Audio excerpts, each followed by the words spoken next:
November 15 will probably go down as one of the most historic days in Zimbabwe.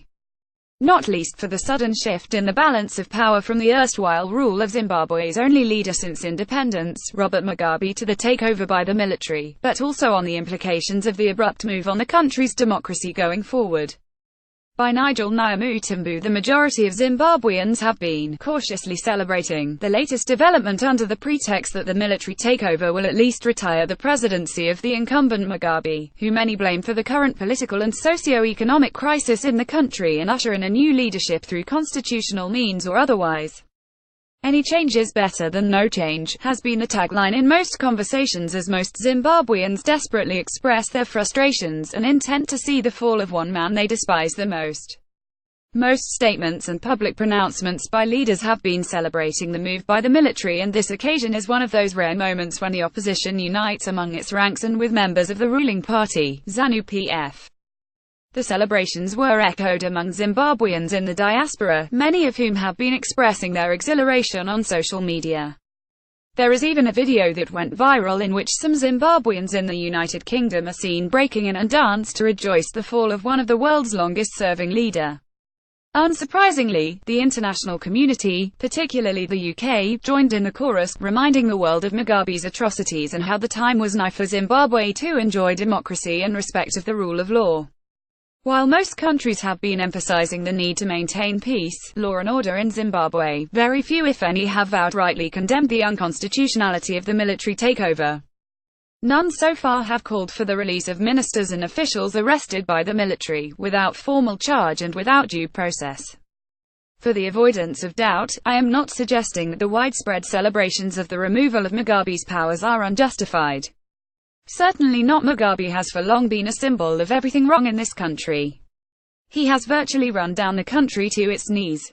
Politically, Mugabe is the reason why the country has required international intervention, and his failure to manage his succession both within his party and government is the reason why we find ourselves in this mess. On the economic front, Mugabe's ludicrous policies, misplaced priorities and corrupt government account for the persistent challenges, whose end is not in sight. Mugabe goes down the history books as the man who took charge of the country with one of the world's worst ever inflation records. We will remember him as a man that installed fear among his citizens and crushed his opponents, including any media critical of his rule, with impunity. Many people perished to preventable and curable diseases under his leadership, and to date a good number of the citizens he purports to represent live in abject poverty.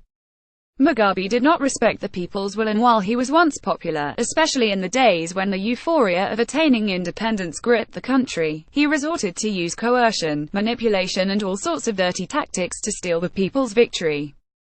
The year 2008 was a point in question when in broad daylight wherein Mugabe with the help of the military employed all sorts of tactics, including withholding presidential election results for a month to deny a change of government.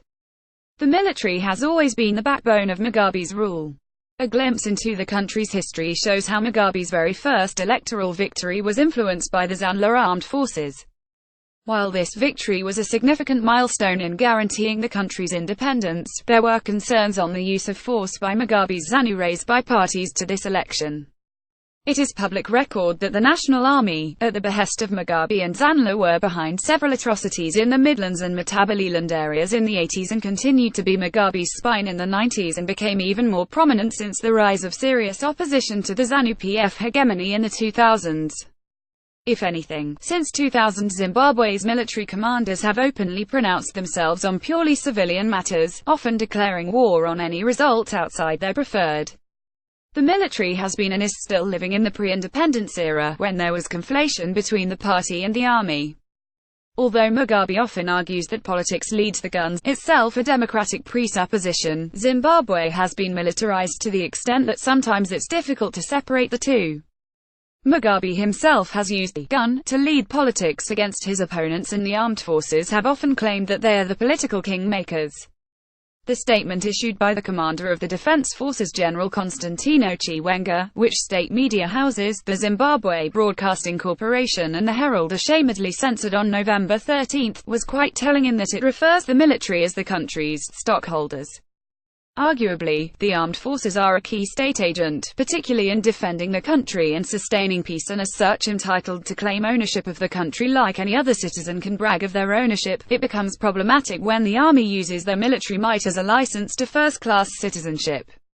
It is the culture that Zimbabweans should be wary of. The idea is not to remove one dictator with another. Neither is it about sustaining the militarization of the country's politics and entrenching the status quo, where the line between party politics and the military is so blurry that the latter can openly interfere in the political questions of the day. Yes, the clipping of Mugabe's powers is a somewhat positive development, and that he must resign not only on the basis of his elderly age but also due to his glaring failures is not in question. But if his demise is only going to serve as a means of entrenching the powers of the military on our country's politics, then it's meaningless. One hopes we can still salvage our constitution and maintain a democratic order in Zimbabwe. That should be every Zimbabwean's concern. lfeedbackania2@gmail.com